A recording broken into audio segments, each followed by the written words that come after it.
Hello दोस्तों, RRB ALP technician 2024 में आपका सभी का स्वागत है। दोस्तों, साइंस का ये टॉप 20 प्रीवियस ईयर क्वेश्चन का एक सीरीज चल रहा था, जिसमें ये वीडियो नंबर 4 है। दोस्तों, आज का जो क्वेश्चन है बहुत ही बढ़िया और इम्पोर्टेंट क्वेश्चन है, और सभी जो है ये क्वेश्चन सारे के सारे एग्जामों में आए हुए हैं, और एएलपी में भी आ रखा है, आरपीएफ में भी आ रखा है। तो दोस्तों, ये क्वेश्चन ग्रुप डी लेवल में भी आ सकते हैं, और रेलवे के जो भी एग्जाम होगा उन सभी में आ सकते हैं। तो चलिए दोस्तों, मैं आज का पहला क्वेश्चन लगाता हूँ आपको। दोस्तों, ये मेरे एसपीडी गुरु चैनल का नाम है, तो प्लीज़ मेरे चैनल को सब्सक्राइब कर लेना और लाइक कर देना दोस्तों। चलिए दोस्तों, आज मैं पहला क्वेश्चन लगाता हूँ कि आज का पहला क्वेश्चन क्या है। दोस्तों, आज का पहला क्वेश्चन है कि उत्तल लेंस की फोकल लंबाई अगर 30 सेंटीमीटर होती है तो इसकी क्षमता की गणना करें। दोस्तों, इसकी क्षमता की गणना करना है अगर इसकी फोकल लंबाई दिया हुआ 30 सेंटीमीटर में। दोस्तों, जब भी फोकल लंबाई सेंटीमीटर में दे रखा तो इससे पहले सबसे पहले तो मीटर में चेंज करना होता है। उसके बाद जाके इसको सॉल्यूशन इसका होता है 1/1 और फोकल लंबाई कर दो और डी। तो दोस्तों 1/0.3 इसका आएगा, और उसको अगर डिवाइड करके आप सॉल्व करोगे तो दोस्तों इसका जो राइट आंसर हो जाएगा वो 2 नंबर हो जाएगा, 3.33 डी। तो चलिए दोस्तों, इसका सॉल्यूशन मैं आपको दिखा देता हूँ। फोकल लंबाई 30 सेंटीमीटर है तो 0.3 मीटर हो जाएगा, और क्षमता 1/0.3 डी करना होता है। इसे डिवाइड करने से इसका आंसर राइट आंसर आ जाते हैं दोस्तों। चलिए दोस्तों, नेक्स्ट क्वेश्चन लेते हैं। नेक्स्ट क्वेश्चन है कि किसी वस्तु के मुक्त गिरावट के दौरान उसके मार्ग में किसी भी बिंदु पर निम्न में से क्या कम होता जाता है, क्या चीज़ कम होता जाता है, ये हमें बताना है दोस्तों। क्या कम हो जाएगा इसमें, तो जल्दी से इसका आंसर बताओ दोस्तों। क्या कम हो जाएगा? संभावित ऊर्जा कम होगा, या परमाणु ऊर्जा, और तीसरा है गतिज ऊर्जा, या रासायनिक ऊर्जा। तो दोस्तों इसका जो राइट आंसर हो जाएगा वो संभावित ऊर्जा जो होता है वो कम हो जाता है दोस्तों। तो दोस्तों इसका डिटेल आपको बताता हूँ। एक वस्तु में एक ही समय में गतिज ऊर्जा और स्थितिज ऊर्जा दोनों कार्यवंत हो सकती है। उदाहरण के लिए, एक वस्तु जो ऊपर से नीचे गिरती है लेकिन ज़मीन की सतह तक नहीं पहुंचती है, तो उस समय आरंभ गतिज ऊर्जा लगता है। क्योंकि यह नीचे की ओर गतिशील है, इसलिए इस पर स्थितिज ऊर्जा भी लगता है। जब कोई वस्तु गिरती है तो उसकी स्थितिज ऊर्जा घट जाती है, जबकि उसकी गतिज ऊर्जा बढ़ जाती है। स्थितिज ऊर्जा में कमी गतिज ऊर्जा में वृद्धि के बराबर होता है दोस्तों। ये दोस्तों नेक्स्ट क्वेश्चन लेते हैं। नेक्स्ट क्वेश्चन कहता है कि दो तरंग की अत्यधिक शक्ति के कारण प्रकाश की तीव्रता का असमान वितरण क्या है, ये बताना है दोस्तों। क्या होगा इसका असमान वितरण, क्या कहलाता है? तो दोस्तों जो इसका असमान वितरण होगा, क्या विवर्तन कहलाएगा, या उत्पादन कहलाएगा, या व्यतितीकरण कहलाता है, या संशक्ति कहलाता है? तो दोस्तों इसका जो राइट आंसर हो जाएगा वो संशक्ति कहलाता है। तो दोस्तों इसका डिटेल आपको बता देता हूँ। डिटेल, तरंग व्यतिकरण ऐसी घटना है, सॉरी दोस्तों इसका आंसर हो जाएगा तरंग व्यतिकरण, यानी व्यतिकरण इसका दोस्तों राइट आंसर है। इसका राइट आंसर व्यतिकरण हो जाएगा, ये वाला नहीं है दोस्तों। राइट आंसर इसका हो जाएगा व्यतिकरण।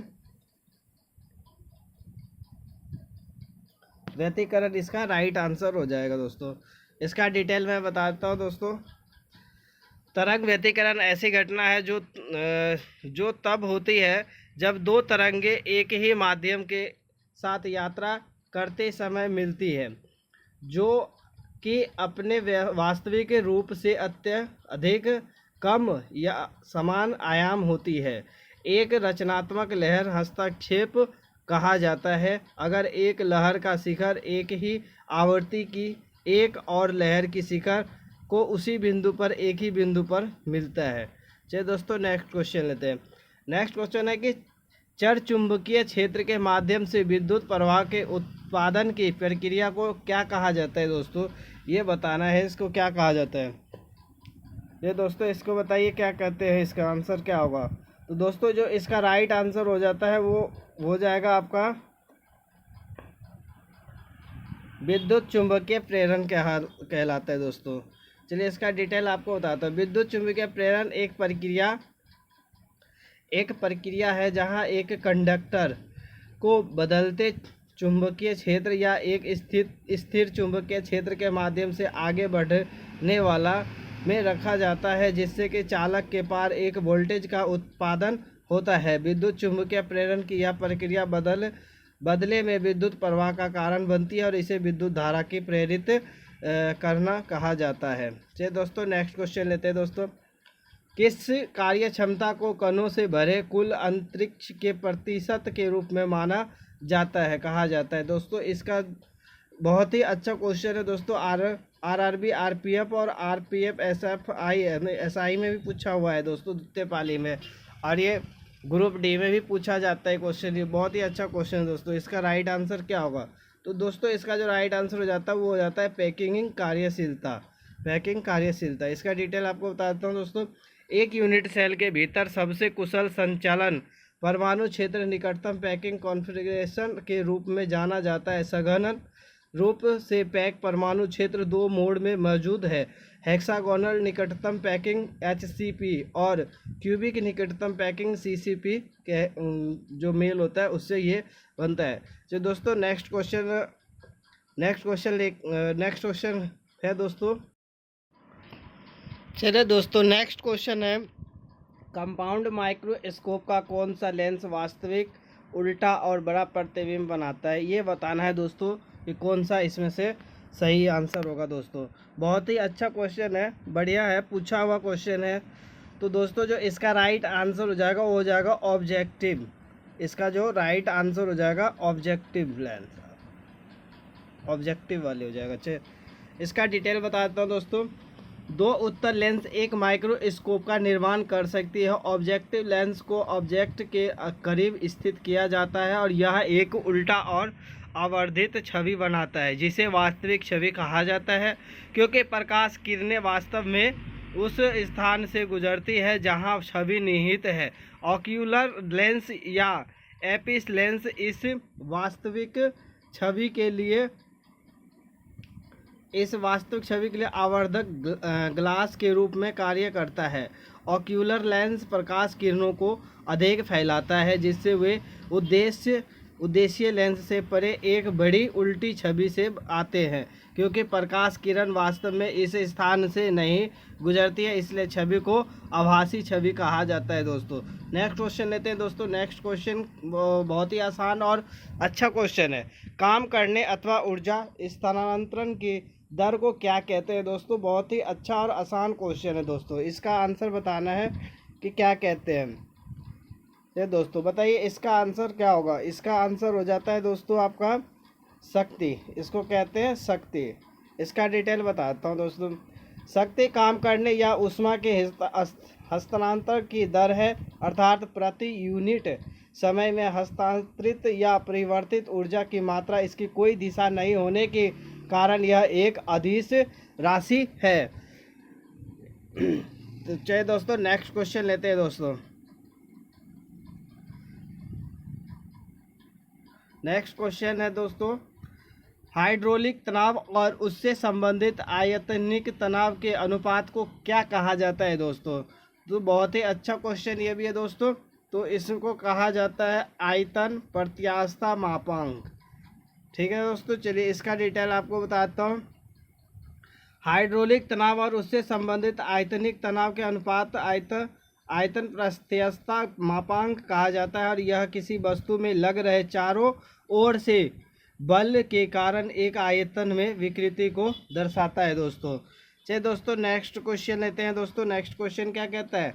नेक्स्ट क्वेश्चन बहुत ही आसान है और बहुत ही पूछा हुआ क्वेश्चन है कि दाब का सूत्र क्या है। अब इतना आसान क्वेश्चन भी कई बार पेपर में आ जाता है, तो बताओ दोस्तों इसमें दाब का सूत्र क्या होगा दोस्तों? तो दाब का जो सूत्र होता है दोस्तों क्या आता है? बल बटे क्षेत्रफल, यानी F/A होता है। तो दोस्तों इसका डिटेल आपको बताता हूँ।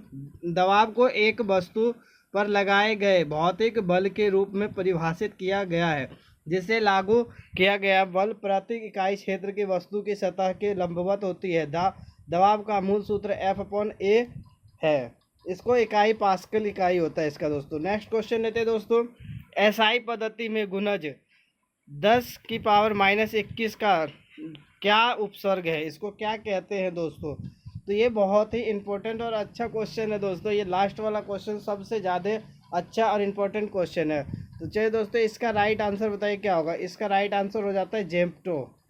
जेप्टो इसका राइट आंसर है दोस्तों। चलिए इसका डिटेल आपको बता दें। Zepto unit symbol Z metric प्रणाली में 10⁻21 का एक कारक को दर्शाती है। एक इकाई उपसर्ग है। 1991 में अपनाया गया यह लैटिन शब्द सेप्टम से आया है, जिसका अर्थ है 7, क्योंकि यह 1000⁻⁻7 के बराबर होता है दोस्तों। चलिए दोस्तों, धन्यवाद दोस्तों। ये तो हमारी साइंस के टॉप 20 प्रीवियस ईयर क्वेश्चन का एक सीरीज जो चल रहा है, उसका वीडियो नंबर 4 है दोस्तों। वीडियो बनाने में मेहनत तो लगती है, तो प्लीज़ दोस्तों थोड़ी सी एक आपसे रिक्वेस्ट है कि आप वीडियो को थोड़ी सब्सक्राइब जरूर कर दें और लाइक और शेयर कर दो। चलिए दोस्तों, धन्यवाद दोस्तों वॉचिंग के लिए।